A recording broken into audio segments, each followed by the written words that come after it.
우리 삶에는 이런 순간이 있습니다.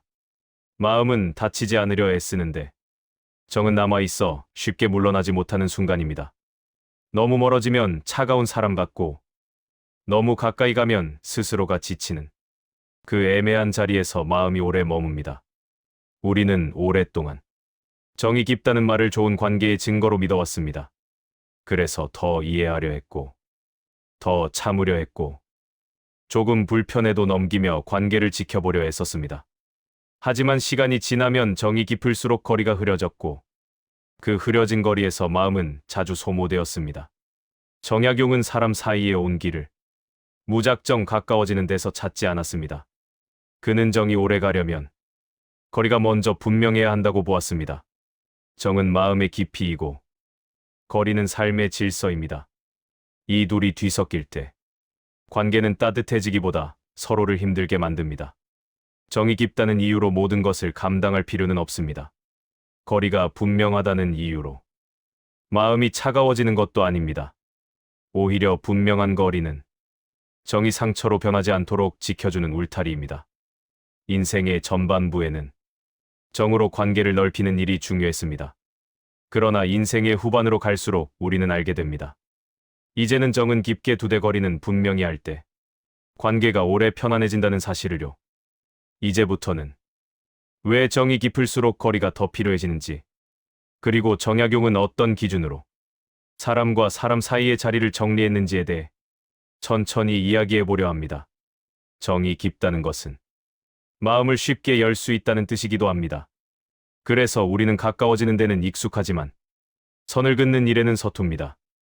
불편함을 느껴도 정 때문에 참고 과해진 요구에도 정이 있어서 넘기게 됩니다. 그렇게 조금씩 자기 자리를 내어주다 보면 관계는 남아있어도 마음은 먼저 지쳐버립니다. 정약용은 정이 깊은 사람일수록 거리의 중요성을 더 일찍 알아야 한다고 보았습니다. 정은 마음의 온기이지만 거리는 관계의 질서를 지켜주는 기준이기 때문입니다. 거리가 흐려지면 정은 배려가 아니라 의무처럼 변하고 그 의무는 곧 부담이 됩니다. 정이 깊다는 이유로 모든 상황을 함께 감당할 필요는 없습니다. 마음은 함께하되 책임까지 대신 질 필요는 없기 때문입니다. 정이 깊을수록 어디까지가 나의 몫이고 어디부터가 상대의 몫인지를 더 분명히 해야 관계는 오래갑니다. 거리의 문제는 어느 날 갑자기 생기지 않습니다. 대개는 아주 사소한 순간에서 시작됩니다. 조금 불편했지만 말하지 않았고 이번만은 괜찮다며 넘겼고 정이 있으니 이해해야 한다고 스스로를 설득했던 순간들입니다. 그 작은 선택들이 쌓이며 관계의 거리는 조용히 흐려집니다. 정이 깊은 사람일수록 이 흐려짐을 더 늦게 알아차립니다. 상대를 위하는 마음이 앞서고 관계를 깨고 싶지 않다는 생각이 강하기 때문입니다. 하지만 그 사이 정은 배려에서 의무로 바뀌고 의무는 부담으로 옮겨갑니다.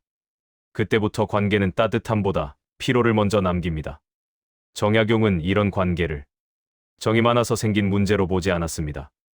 그는 오히려 거리가 무너진 관계에서 정은 가장 먼저 상처가 된다고 보았습니다. 거리가 사라지면 서로의 영역이 뒤섞이고 그 뒤섞임 속에서 존중은 점점 희미해지기 때문입니다. 거리가 흐려진 관계에서는 부탁이 잦아지고 기대가 당연해집니다. 상대는 나의 배려를 호의가 아니라 기본값으로 여기게 되고 나는 그 기대를 거절하지 못한 채 떠안습니다. 그 순간부터 관계는 대등함을 잃고 정은 더 이상 마음의 온기가 되지 못합니다. 이런 관계에서 생기는 상처는 큰 다툼으로 드러나지 않습니다. 대신 말수가 줄어들고 만남이 부담스러워지고 마음속에 설명하기 어려운 거리감이 남습니다. 정이 식어서가 아니라 정이 너무 많이 소모되었기 때문입니다. 정약용은 관계를 오래 가져가고 싶다면 정을 키우기 전에 거리를 먼저 세우라고 말합니다. 거리는 차가움이 아니라 관계를 지키는 질서이기 때문입니다. 그 질서가 있을 때 정은 상처로 변하지 않고 오래 남을 수 있습니다. 거리가 흐려진 관계를 억지로 붙잡을 필요는 없습니다. 다만 지금 이 관계에서 내가 어디까지 감당하고 있는지, 그 감당이 정에서 나온 것인지, 습관에서 나온 것인지를 조용히 돌아볼 필요는 있습니다. 그 돌아봄이 정을 다시 살리고 관계를 숨쉬게 합니다. 거리를 분명히 하겠다고 말하면 많은 사람들은 먼저 걱정부터 합니다. 이렇게 말하면 마음이 상하지 않을까? 선을 긋는 순간 관계가 멀어지지는 않을까? 그래서 정이 있는 관계일수록 거리에 대한 이야기는 늘 뒤로 미루게 됩니다. 하지만 시간이 지나고 보면 관계를 차갑게 만드는 것은 거리가 아니라 거리 없는 친밀함이었음을 알게 됩니다. 서로의 영역을 구분하지 못한 채 마음과 책임을 뒤섞어 놓았을 때 관계는 따뜻해지기보다 서서히 숨이 막혀옵니다.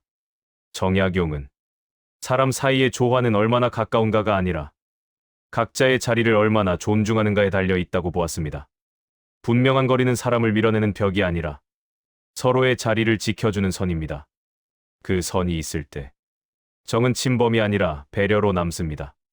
분명한 거리를 가진 관계에서는 부탁이 조심스러워지고 거절도 상처가 되지 않습니다. 서로가 감당할 수 있는 범위를 알고 있기 때문입니다. 그래서 말은 짧아지고 기대는 줄어들며 관계는 오히려 더 편안해집니다. 정이 깊은 관계일수록 이런 거리는 더욱 중요해집니다. 정만으로 이어진 관계는 상황이 바뀌는 순간 흔들리지만 정과 거리가 함께 있는 관계는 환경이 달라져도 쉽게 무너지지 않습니다.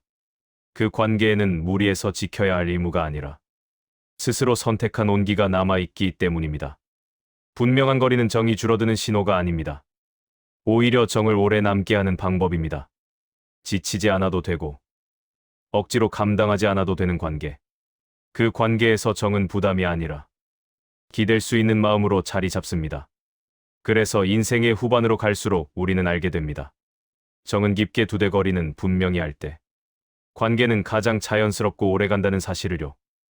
인생의 후반으로 갈수록 우리는 더 분명해집니다. 이제는 정만으로 버티는 관계보다 정과 거리가 함께 있는 관계가 훨씬 편안하다는 사실을요. 정이 깊어도 거리가 없다면 관계는 오래 가지 못합니다.